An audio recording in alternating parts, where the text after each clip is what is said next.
raiz etimológica da palavra músculo tem uma origem bastante interessante. Na verdade, ela é uma união de duas expressões latinas, uma que chama mus, que na verdade, né, quer dizer rato, e culo, que é a segunda parte dessa expressão, que quer dizer pequeno, ou seja, pequeno rato. Em algum momento da história observou-se que, ao contrair uma musculatura ou uma determinada musculatura, a impressão que se tinha era de que um pequeno rato percorria o espaço entre a roupa que você estivesse usando e o seu corpo. Então ficou denominado músculo. Dentro da biologia, esse rato de bueiro, esse rato de esgoto é chamado de mus musculus. Esse é o nome científico dentro das áreas biológicas desse pequeno animal menosprezado no dia a dia. Mas é interessante que a mesma pessoa que menospreza, né, compra uma passagem para Orlando para visitar a Disneylandia e tirar uma selfie e ser fotografado junto com o Mickey Mouse. É quase paradoxal. O mais intrigante disso tudo é que, né, no momento que a gente vive hoje da grande pandemia, né, o rato também favoreceu e muito no século XVI por uma grande epidemia, né, que na verdade assolou basicamente a Ásia e grande parte da Europa. No século XVI, estima-se que morreram mais de 75 milhões de pessoas por causa desse rato. Mas ele não era o responsável direto pela peste. Na verdade, ele conduzia a pulga que trazia a peste. Então ele seria um condutor dessa peste, que seria a peste bubônica ou peste negra. Estima-se, de novo, que morreram mais de 75 milhões de pessoas. É um número não muito preciso, mas isso correspondia na época, no século XVI, cerca de 1/3 da Europa.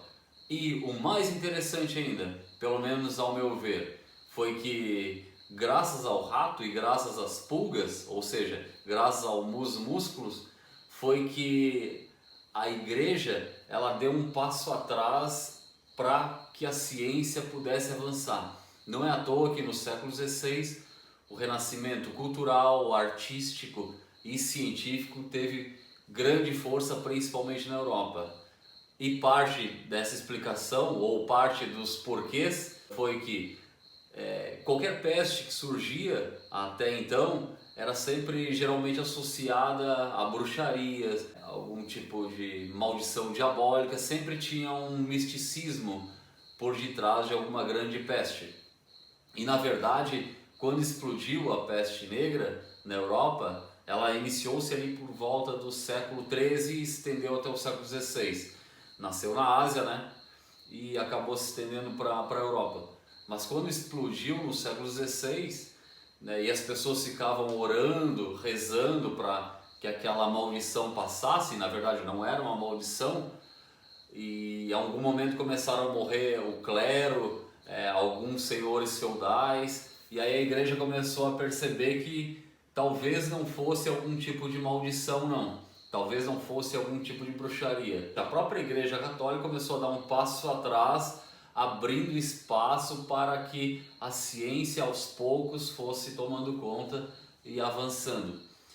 É interessante, o mesmo animalzinho que trouxe o nome para nossa área, nosso dia a dia, né, para a gente que trabalha com musculação, para a gente que trabalha com treinamento, foi o animalzinho que abriu o campo para que a ciência avançasse, para que todo o planeta sofresse uma grande revolução, que é o Renascimento, que depois, né, deu origem ao iluminismo, que seria a noção de que a ciência iria iluminar tudo aquilo que era desconhecido até então. Nesse momento, as verdades começam a se desprender, né, das doutrinas religiosas e começam a caminhar com passos mais voltados para a autonomia. Então, não necessariamente a partir desse momento qualquer tipo de verdade precisaria estar ligado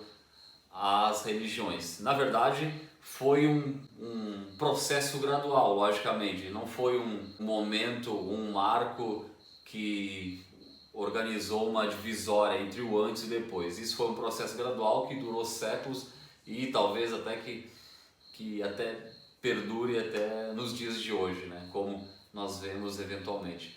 Mas a origem etimológica da palavra músculo corresponde a pequeno rato. Então, quando você for chamado de rato de academia ou algo parecido, não fique triste, porque lá no fundo tem um pouco de verdade sim. Valeu!